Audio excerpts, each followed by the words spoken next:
Cesare Borgia was one of the inspirations for Machiavelli's The Prince. For a love of all things history, don't forget to hit the follow. Cesare Borgia was most likely born in 1475, the eldest son of the future Pope Alexander VI and his mistress Venosa to Catenine. As was customary for second sons in the 15th century, Cesare was destined for the church. It was a slight issue given the fact that Cesare was illegitimate. Yet over that issue, Cesare was legally recognised as the son of Venosa and her husband. In the late 1480s, Cesare would go on to study law at the universities of Pisa and Perugia. In 1491, Cesare was made the Bishop of Pamplona. The following year, in 1492, the fortunes of the Borgia family changed forever. Cesare's father, Cardinal Rodrigo Borgia, was made Pope Alexander VI. Cesare rose along with his father, becoming Archbishop of Valencia, then a cardinal in 1493. The family's religious fortunes were staked on Cesare, wanted to be anything but a man of the cloth. The family's secular fortunes were staked on his incompetent younger brother, Juan, Duke of Gandia, who also happened to be his father's favourite son. In 1497, Cesare's fortunes would change again, and his younger brother was assassinated under mysterious circumstances. To this day, we still do not know who killed Giovanni Borgia. There are a number of suspects who it could have been, including Cesare, considering the fact that he was the last person to see his brother alive. Giovanni's widow certainly believed that Cesare was behind her husband's death. He certainly had a motive to kill his brother, considering the fact that they were both sleeping with the wife of their younger brother Geoffrey. Like I said, there is no actual physical proof that Cesare killed his brother, but given his later actions, he was certainly capable of it.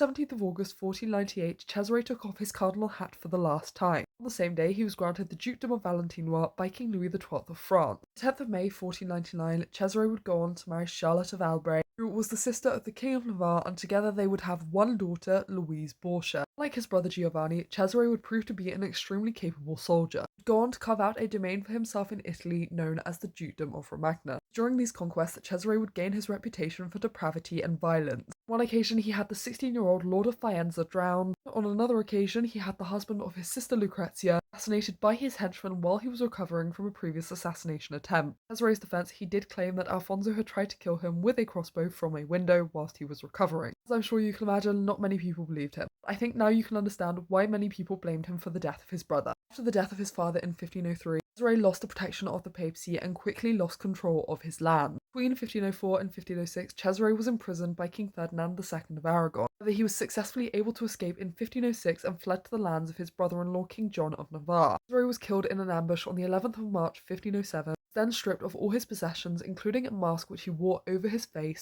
By this point, he had been disfigured, most likely by syphilis, so his remains now lay outside the church, and they are marked by a memorial stone that acknowledge him as the general of the Papal and Navarrese forces. If you enjoyed this video, I will see you next time.